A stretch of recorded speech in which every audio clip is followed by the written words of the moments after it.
Yeah, I don't know, I don't really understand that law. Like, is he like he's literally gonna sue you for what? For lost money, for lost wages? I don't. I guess I'm Those confused. are his feelings. He's a kid. If I don't stop, I'm a pesky mother. They may have banned me, but I'm gonna be an annoying motherfucker. Because I know I didn't cheat, so I'm gonna be as annoying as I could be. Devin Haney has sued Ryan Garcia for battery, fraud, and unjust enrichment, which will again drag Garcia into hot waters. Basically, I feel like boxing has a lot of holes in it, and I didn't know how dirty it was until this situation. Michael Benson provides details about the legal action Devin Haney has taken against Ryan Garcia. Following the fight's result being overturned to a no contest, after Garcia tested positive for banned substances, Haney filed a lawsuit alleging battery, fraud, and unjust enrichment. Michael Benson tweeted, "Devin Haney has now filed a lawsuit against Ryan Garcia alleging battery, fraud, and unjust enrichment relating to their fight in April, which was overturned to a no contest after Garcia failed multiple drug tests and was given a 1-year ban. Haney is seeking punitive damages, and the lawsuit alleges Haney suffered damages in that he suffered physical injury, reputational damage which will amount to millions of dollars, and emotional and mental distress. This lawsuit claims that Haney suffered physical injuries, reputational harm, and emotional and mental distress, all of which have caused damages amounting to millions of dollars. Haney's lawsuit emphasizes the broader impact that the use of PEDs had on his career and well-being, as well as the integrity of the sport itself. The pursuit of punitive damages signals Haney's determination to hold Garcia accountable for the consequences of his failed drug tests. Michael Benson highlighted a statement from Devin Haney's father and trainer, Bill Haney, regarding the lawsuit against Ryan Garcia. The context of this tweet revolves around the aftermath of Garcia's positive test for PEDs, which overturned his victory against Haney in their April fight. Bill Haney used this opportunity to position Devin as a leader in boxing, emphasizing that his son has consistently challenged the status quo in various ways, not only by working with different promoters and crossing promotional barriers, but also by taking a stand against the use of performance-enhancing drugs, PEDs. Michael Benson tweeted, "Devin Haney's father trainer, Bill Haney, on the lawsuit against Ryan Garcia. Devin is the face of boxing because he has challenged the franchise in many ways, by working with multiple promoters, by crossing the sides of the street, and now he's challenging PED use. This is all for the good of the sport." Ryan Garcia's majority decision win over Devin Haney was overturned by the New York State Athletic Commission after Garcia tested positive for the performance-enhancing drug Ostarine. A settlement between Garcia's legal team and the commission, confirmed by a source, changed the fight's result to a no contest, restoring Haney's undefeated record. Garcia was suspended for at least 1 year, starting from the April 20th fight date, and lost his entire $1.1 million purse. He also faced a $10,000 fine, the maximum allowed by the state. Bill Haney, father and trainer of Devin Haney, took a direct shot at Ryan Garcia, criticizing his boxing career and calling it manufactured. Bill Haney accused Garcia of being scared and cheating when it was time to step up as a champion, implying that Garcia avoided true competition. He also mocked Garcia's accomplishments, belittling them as mere social media success rather than actual championship achievements. Bill Haney tweeted, "The clown Ryan Garcia whole boxing career is manufactured. When that time came to become a champion, he was scared and cheated. Keep talking, punk, but you will continue to pay for being a drug cheat." He shared a screenshot where he or someone asked ChatGPT to talk trash in a few words what Ryan Garcia has accomplished thus far in life, to which ChatGot replied back with, "Ryan Garcia's biggest accomplishment so far? Racking up Instagram followers, not championship belts." Boxing writer Dan Rafael first broke the news, and Haney responded by thanking the commission and fans, saying, "The facts are the facts, and I wasn't on an even playing field. Happy I was able to receive justice." He added that he remained a clean athlete and planned to advocate for clean sportsmanship in boxing. Ostarine, a drug on the World Anti-Doping Agency's 2024 prohibited list, was considered a safer alternative to steroids. Garcia, 25, had knocked Haney down 3 times in the fight, handing Haney his first professional defeat. However, Garcia weighed in 3.2 pounds above the division limit, meaning he could only take Haney's record, not his WBC super lightweight title. Haney, who had never been knocked down in his career, found himself on the canvas twice more in the later rounds. Despite the loss, Haney retained his WBC super lightweight title since Garcia had missed weight by over 3 pounds, making him ineligible to claim the championship.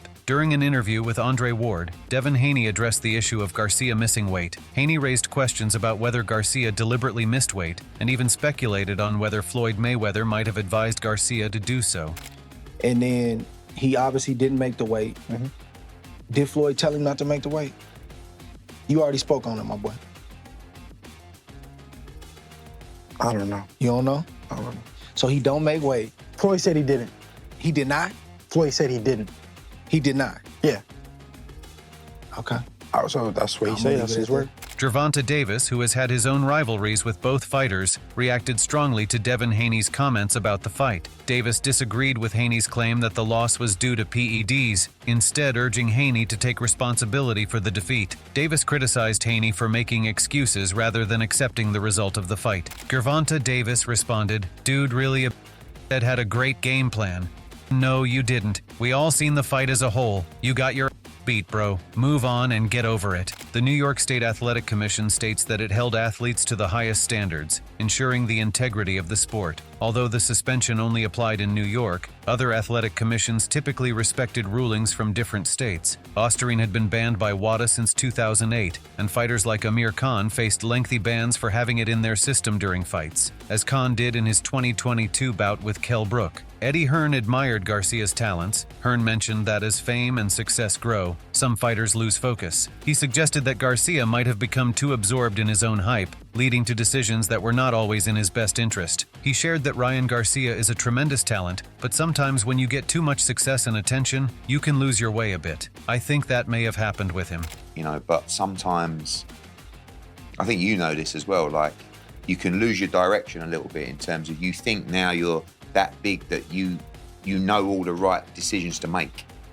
And, when I go in and sit in that changing room and I see 30 people in there screaming and shouting, and he's putting on his essentials boots that he's had specially made for him, and it takes him 20 minutes to get them on, and you've got 4 different trainers, and, I'm it's only after the fact. It's always after defeat when you make the change, isn't it? It's never, when you're winning, you never look and go, actually, it's getting a bit crazy in here. I'm not. Devin Haney reflected on the challenges of facing an opponent who is using performance-enhancing drugs, PEDs. He pointed out that fighting someone who isn't playing by the same rules creates a situation where no amount of preparation or strategy feels sufficient, emphasizing the unfairness of such an experience. You go in there with a guy who's on PEDs, it doesn't matter. You can do everything in the world. You can put, clauses, you can do whatever you want, but you aren't on an even playing field, and that just eliminates everything. Haney also discussed the odd interactions he had with Ryan Garcia outside the ring, revealing that Garcia would send him friendly messages on Instagram. Haney found it strange, especially given the tension between them after the fight. He made it clear that despite Garcia's attempts to act friendly, their relationship remained strained. Nah, he be messaging me like on Instagram and shit like that, like trying to be cool, like trying to be like, I don't know. We all know, it's something odd with him. And for him to feel like it's cool for him to message me, none of that is going on. Like, for the shit that he did, I want to make him pay for the shit that he did in the ring, out the ring, however. As the fight date approached, Eddie Hearn's concerns about Ryan Garcia's condition grew. He recalled seeing a noticeable difference in Garcia at the launch press conference, 8 weeks before the fight. The change in Garcia's demeanor and appearance left Hearn in disbelief. Hearn said, "I saw this kid at the launch press conference. This is like 8 weeks before the fight, yeah. And I'm like, what the hell has happened to Ryan Garcia? Right, that was 8 weeks out." As the fight drew nearer, Hearn's concerns only intensified. By the final press conference and weigh-in, he was shocked at Garcia's condition and questioned how the fight was still going forward. Hearn added, "It got so much worse to the point where at the press conference on the Thursday and at the weigh-in, I'm actually looking at him going like, 1, I can't believe he's even in this fight. 2, I can't believe people are letting him fight. And 3, is this for real or is it an act?" Eddie Hearn shared the moment he realized that Ryan Garcia's team might be facing trouble during the fight.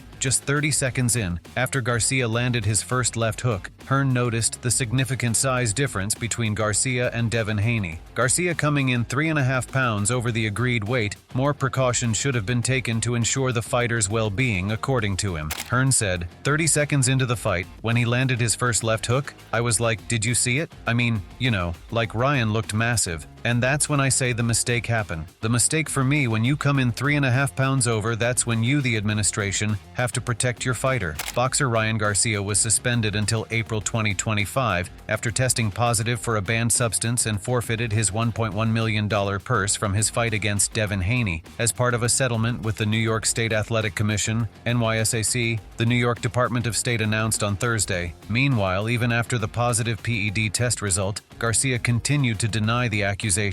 Ryan Garcia expressed frustration over the claims about his alleged PED use, stating that he couldn't believe people would think he'd be reckless enough to take steroids so close to the fight. Bullshit, bro. Okay, so supposedly I'm clean the whole way through. The last literal moment, I supposedly took steroids. I'm not that much of a idiot, first of all. First of all, these motherfuckers set it up. How they have this excuse already built in? His brother was like, oh, he's gonna test positive for PEDs. Bruh. How the would you know that? Garcia's suspension would last until April 20th, 2025, exactly 1 year after the fight, provided he submitted a clean drug test before his license was reinstated. Additionally, his majority decision win over Haney was changed to a no contest, and Garcia was fined $10,000. According to the New York Department of State, the forfeited purse would go to the promoter rather than the NYSAC. Yoel Judah acknowledged the accusations that Garcia fought with drugs in his system and commented on the current legal action Devin Haney is pursuing. Judah seemed unsure about how much Garcia truly cared about the situation, implying that Garcia had moved on, while Haney is now focused on seeking justice through a lawsuit. The guy fought, he said he fought was, dirty, he fought with, with drugs in his system. I don't know, you know what I mean? And personally, Devin gonna do what he gotta do with Ryan. Ryan took off. Ryan don't really care, you know what I'm saying? So Devin is just, I don't know, he's just going after him now on a lawsuit. Yoel Judah further emphasized his stance on the situation, explaining that there's no room for error when it comes to taking performance-enhancing drugs. He made it clear that using drugs is a choice, and if someone takes them, they have to face the consequences. Judah rejected any notion that Garcia's drug use could have been an accident, firmly stating that Garcia knew what he was doing. He added, you can't slip up on drugs, you can't do that. Either you take them or you don't, and if you took them, then you see what happens, you know what I'm saying? But he didn't slip up though, no way. Andy Foster, the executive director of the California State Athletic Commission, confirmed that they would uphold the suspension and expected other states to follow suit. A statement from Garcia's team claimed that a contaminated supplement was to blame for the failed test. It emphasized Garcia's long history of voluntary drug testing and his previously spotless record, asserting that the presence of ostarine, a banned substance, was too minimal to have affected the fight. The fans will always remember his performance against Haney as a masterclass, and that will never be erased, the statement said. Body Health, the manufacturer of one of the supplements Garcia used, denied any contamination, stating that tests from 2 accredited labs found no ostarine in their product, a strawberry-flavored supplement called Perfect Amino. Garcia posted on X, formerly Twitter, on Wednesday, hinting at retirement. But again, his team clarified that he would return to the ring soon, promising he will be back in the ring soon and better than ever. Better and back can hint to a rematch between Devin Haney and Ryan Garcia. Devin Haney made it clear, when asked about the rematch clause, that if that fight would happen, it would happen on his term because he already had once tried Garcia's terms and they didn't work out. He emphasized that he was not the one who messed things up, but Garcia, and this time he will be the one cleaning the mess. Do you want that rematch with Ryan Garcia? Is that something that's like, man, I gotta get that back? He was right here. I get it back right now. Because it's just, if somebody did you like that, you want to take it. Because I did that already. I tried it. I tried to do it fair. I tried to, it was 3-3 since amateurs. I tried to give you that, that another fight, and when it was even, we was drug tested, we was on even playing field. And I didn't. I did everything right. I came back clean. I am a competitor. I am competitive. And see, everything got to be right. Everything got to just be on my terms, and everything got to be. I try to do it on your terms. I try to give you that. and you show why you don't deserve that. Showbiz the Adult was discussing the lawsuit that Devin Haney filed against Ryan Garcia following the controversy surrounding their fight. He explained that the lawsuit involves allegations of battery, fraud, and unjust enrichment, though he admitted that he wasn't entirely familiar with the latter term. Showbiz used this situation to highlight what he calls Gen Z energy, a term he coined in his community. Devin the American Dream Haney has now filed the lawsuit against Ryan Garcia for battery, fraud, and what's that, illegal enrichment or something like that, which I've never heard of that before, but I guess you can sue somebody over that. And I want to say this is my response to that news.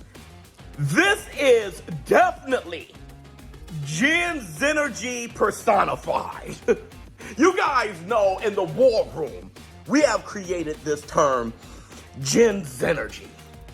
And this is exactly what that is. And the reason why I'm calling it Gen Zenergy is because I didn't even know that a fighter can come up with something like this, and he felt that he was done wrong. And I do get it, but it's still Gen Zenergy, because I came up in a time where you had guys like Miguel Cotto. This situation has officially made me a bigger fan of Miguel Cotto than I've ever been before. Showbiz the Adult continued by clarifying that he wasn't suggesting that Devin Haney should handle the situation the way fighters did in the past. He acknowledged that times have changed, and what Haney is doing might be more appropriate for today's boxing world. However, he pointed out that during his time, a different approach was expected, and this lawsuit reflects what he calls Gen Z energy. He added, "I'm not saying, that's something that Devin, the American Dream Haney, should do, especially during today, but it was definitely expected in my day when I came up. This is Gen Z energy." Showbiz highlighted that Haney's form of payback would not be through another fight, but by ensuring that Ryan Garcia doesn't get another major opportunity on his terms. He suggested that Haney's lawsuit would block any potential rematch between the two, preventing Garcia from benefiting from another big fight. Showbiz continued, and the way Devin, the American Dream Haney, is going to have his payback is to make sure Ryan Garcia doesn't, get the opportunity for another big day on his watch against him. So I don't see a rematch happening. Showbiz the Adult further elaborated on Devin Haney's intentions behind the lawsuit, suggesting that Haney is focused on ensuring Ryan Garcia faces significant financial repercussions beyond just the 1-year suspension and the no contest ruling. According to Showbiz, Haney's aim is not only to punish Garcia, but to also gain financially from the situation, making sure that Garcia feels the consequences of his actions on multiple levels. Devin Haney wants to make sure that Ryan Garcia pays even more financially, more so than being suspended for a year, not being able to have fights, more so than the loss being taken away off his record and ruled a no contest. More than that, he wants him sued, so Devin Haney will gain even more financial gains due to their first fight. And also, battery. Whereas Haney's lawyer, Pat English, argued that Ryan Garcia not only failed a doping test, but also admitted to deliberately missing weight, which gave him an unfair advantage in the fight. English emphasized that Garcia's actions were strategic, contributing to the imbalance in the competition. Additionally, English highlighted that Garcia, 25, had reportedly used IVs in preparation for the fight, which is a violation of both VADA and World Anti-Doping Agency regulations. However, Garcia's lawyer, Darren Chavez, dismissed these claims as excuses. Chavez responded to ESPN and said, "Team Haney is desperate for a win. They can't accept that they underestimated Ryan Garcia, and now they're blaming the weight and doping tests. The truth is, Garcia was simply the better fighter." Ryan Garcia, just after the accusation and ban, dismissed the idea of a rematch with Devin Haney, firmly stating that Haney had no real desire for it. He pointed out that Haney himself claimed he didn't want a rematch, which sealed the decision. Garcia then called it the easiest fight of his career and suggesting that Haney didn't even belong in the ring with him. Garcia said, "We know damn well he don't really want the rematch because he just claimed I don't want no rematch, so there won't be no rematch." I beat the shit out of him. It was the easiest fight I've ever had in my life, so I'm not going to fight him again. I felt like I was fighting an amateur. Garcia continued to speak confidently about his performance, saying that if Haney did want to step back into the ring, the outcome would be even worse for him. Garcia asserted that the damage from their first fight had left Haney permanently affected, and that a rematch would only further his dominance. Garcia added, "I made it look like he shouldn't even be in the ring with me, but if he wanted to do it again, I'm going to end him even worse, because he's never going to be the same after an ass whooping like that." Oscar Valdez also commented on the need for banning performance-enhancing drugs come with a layer of controversy, as he himself has faced accusations in the past. Valdez was notably named by Ryan for allegedly using banned substances, but despite those claims, he was not suspended or banned from the sport. Valdez said, "I do agree with him on certain stuff when it comes to looking at the substance. If that substance is going to be beneficial to hit harder, to be faster, or help you like a performance-enhancing drug will, it should be banned." Bozy Ennis talked about that one controversial fight and how it was not a prime fight. Ennis noted that Garcia had defensive gaps, such as dropping his hands while throwing punches, which Devin Haney could have exploited. Despite these weaknesses, Ennis recognized that Garcia executed what was necessary to secure the win, as he threw more punches and made them count, leading to his victory. I think, well, the way Ryan fought, he was wide open and everything, though, and, Devin didn't capitalize on a lot of stuff that he was doing. I mean, he had his hands down when he was throwing shots and stuff like that, but he did what he's supposed to do, man. Ryan, he let his hands go, and he was successful. Bozy further analyzed the fight, identifying flaws in Devin Haney's strategy. He pointed out that Haney was leaning back too much, which made it easier for Garcia to connect with his punches. Ennis suggested that Haney could have countered Garcia's left hook by either catching it or rolling under it and responding with his own punches. Yeah, that's another thing. And then Devin was pulling back a lot, too. You know what I mean? And all you have to do is catch that left foot or roll under the left foot. You know what I mean? And come back with your shots. But Devin was pulling back, and you know what I mean? And he wasn't using his jab enough to me. Devin wasn't using his jab enough. Still, when everything is revolving around Garcia, he is reluctant in admitting his mistakes because he knows the consequences. He firmly denied any wrongdoing, stating that he has never taken anything illegal in his life and never would. Garcia didn't hold back in calling out those who are challenging his win, labeling them as clowns. Garcia added, "Now they trying to play me, trying to take my victory. I never took shit in my life, never would. These motherfuckers are clowns." As Haney seeks legal recourse following their controversial fight, Garcia's lighthearted reaction suggests he's far from worried. But with accusations of doping, weight manipulation, and now a lawsuit, the stakes are higher than ever. What do you think? Will this legal battle change the landscape for a potential rematch? Or is this just another chapter in their ongoing feud? Let us know your thoughts and make sure to stay updated on the latest developments by following for more news.